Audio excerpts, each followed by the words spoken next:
وجہ اللہ علی ہے، ید اللہ علی ہے، عین اللہ علی ہے، جنب اللہ علی ہے۔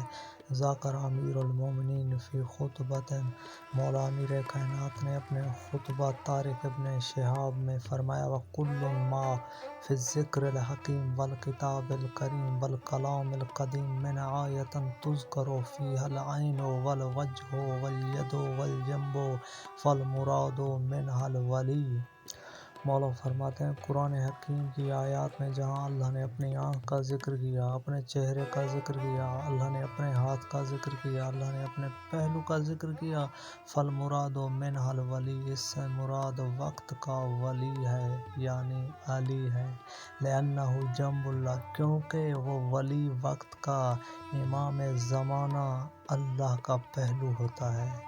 وہ وجہ اللہ، اللہ کا چہرہ ہوتا ہے، یعنی حق اللہ، یعنی اللہ کی حقیقت ہوتا ہے، وعلم اللہ، اللہ کا علم ہوتا ہے، وعین اللہ، اللہ کی آنکھ ہوتا ہے، وید اللہ، وہ اللہ کا ہاتھ ہوتا ہے،